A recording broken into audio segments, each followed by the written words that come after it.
Hello साथियों, मैं राजकुमार आप सभी साथियों का स्वागत करता हूं अपने परिवार पीवीआर स्टडी में। आज के इस वीडियो में हम बात करेंगे सस्पेंड, बर्खास्त, निलंबित या निलंबन और लाइन हाजिर के बारे में।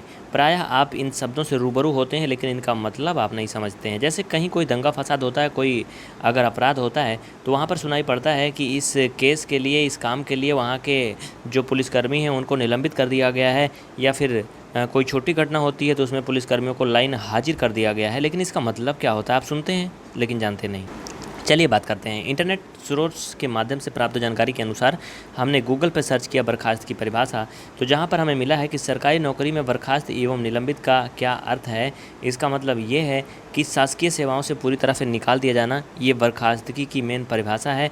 इसके बाद में तनख्वाह बंद हो जाती है, सैलरी नहीं मिलती है, केवल सेवानिवृत्ति के ही शेष मिलते हैं, बाकी कुछ नहीं मिलता है। और एकदम से नौकरी से हाथ धो लेता है वो व्यक्ति जो बर्खास्त होता है, मतलब फिर उसको उस डिपार्टमेंट और नौकरी से कोई मतलब नहीं होता है।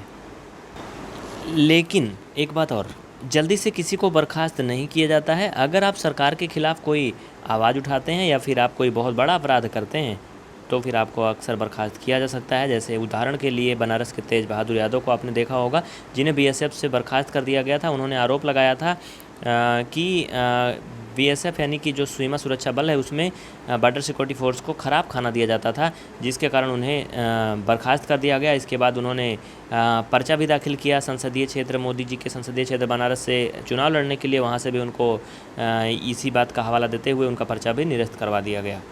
तो ये होता बर्खास्त का मतलब कि एकदम से नौकरी से निकाल देना।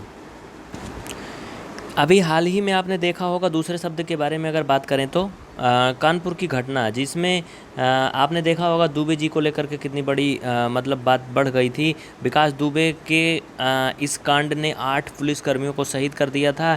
और उसके बाद क्या हुआ, यहाँ पर आप इसे पढ़ सकते हैं, न्यूज़ में भी था कि पुलिसकर्मियों की हत्या के बाद घेरे में आए चौबीपुर के थाना अध्यक्ष विनय तिवारी को निलंबित कर दिया गया है। कानपुर के पुलिस के महानिरीक्षक मोहित अग्रवाल ने पत्रकारों को बताया कि थाना अध्यक्ष विनय तिवारी के ऊपर लग रहे आरोपों के बाद उन्हें निलंबित कर दिया गया। इनके ऊपर आरोप क्या लग रहे थे आप सभी जानते हैं। ये पुलिस डिपार्टमेंट की सारी सूचना को विनय दुबे के पास तक भेजते थे। जब पुलिस की टीम विनय के यहाँ छापा मारने, माफ़ी चाहते हैं, विकास दुबे के यहाँ छापा मारने गई, तो इन्होंने, ऐसा माना जाता है, ऐसा आरोप लगाया गया है कि इन्होंने वो सारी जानकारी विकास दुबे को पहले से बता दिया था, जिसके कारण वो पहले से ही अपनी फ़ोर्स को तैनात कर लिया था, अपने गुर्गों को। और जैसे ही पुलिसकर्मी वहाँ पहुँचे उनके ऊपर ताबड़तोड़ गोलियाँ चली और फिर 8 पुलिसकर्मी वहीं पर शहीद हो गए। तो इसका मतलब ये नहीं कि उसको बहुत बड़ी सज़ा मिल गई। निलंबित करने का मतलब ये होता है उसे, जिस देखा यहाँ पे, यहाँ क्या लिखा है, दोषी नहीं लिखा, आरोपी लिखा है। दोषी और आरोपी में अंतर होता है, याद रखना। अगर यहाँ पर दोषी वर्ड होता तो उसको निलंबित नहीं बर्खास्त किया जाता, लेकिन यहाँ आरोपी है। तो अब इसके बाद इनके आरोपों की जांच की जाएगी। अगर ये जांच में सही पाए जाएंगे तो इनको बर्खास्त कर दिया जाएगा, नौकरी से निकाल दिया जाएगा। लेकिन निलंबित का मतलब इनको कुछ दिन के लिए निलंबित किया गया है। निलंबित का मतलब ये होता है उनको आधी सैलरी मिलेगी, 1/2 जितना दिन के लिए निलंबित हुए हैं। अगर ये इस आरोप में सही पाए जाते हैं तो इनको कुछ भी नहीं मिलेगा, आधी के बाद जो मिला वही मिला है, उसके बाद कुछ नहीं मिलेगा, इनको नौकरी से हटा दिया जाएगा। लेकिन अगर ये आरोप गलत पाए जाते हैं और इन्होंने ऐसा कुछ नहीं किया था तो इसके बाद इनकी जो सैलरी बची हुई है 1/2, वो भी सैलरी भी मिलेगी और फिर ये अपनी सेवा पर पुनः वापस आ जाएंगे। वीडियो ज़्यादा बड़ा ना हो इसलिए हमने छोटा करने का कोशिश किया है। अगर आप ज़्यादा डिटेल में कुछ जानना चाहते हैं तो आप कमेंट करके बताइए, हम आपको वो भी दिखाएंगे। लाइन हाजिर का मतलब क्या होता है आपने सुना होगा प्रायः कि प्रयागराज शहर में फलाना थाना के अंतर्गत आने वाले पुलिसकर्मियों को लाइन हाजिर किया है। कौन किया है? एसएसपी ने लाइन हाजिर किया है, पुलिस अधीक्षक ने लाइन हाजिर किया है। इसका मतलब क्या होता है? इसका मतलब ये होता है कि पुलिस लाइन में स्थानांतरण करना, बस, इससे ज़्यादा कुछ नहीं होता है।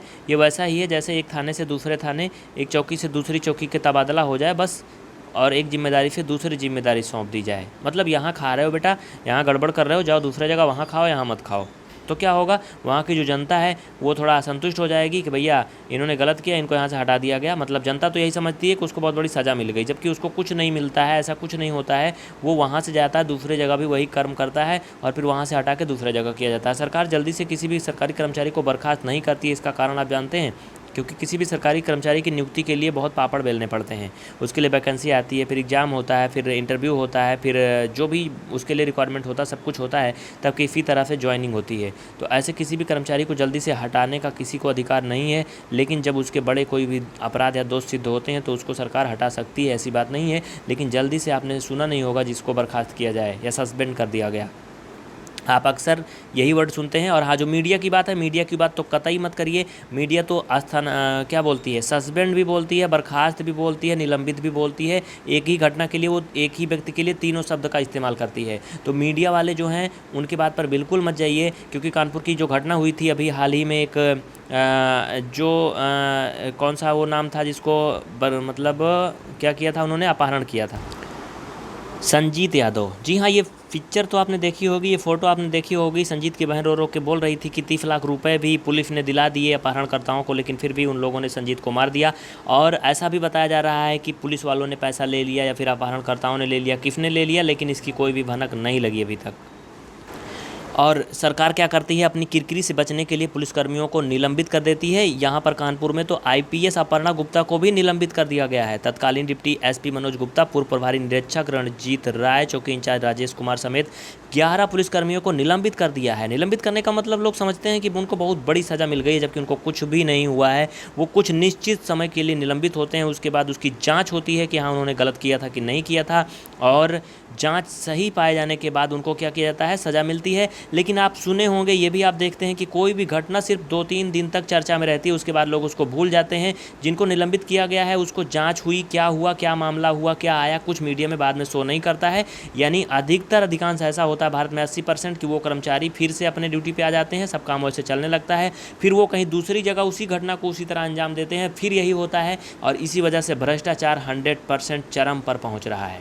अपने विचारों को फिलहाल कमेंट करके बताइएगा। अगर हमारी बात से किसी को ठेस पहुंचा तो उसके लिए माफ़ी चाहते हैं, लेकिन ये वास्तविक हकीकत है भारत की।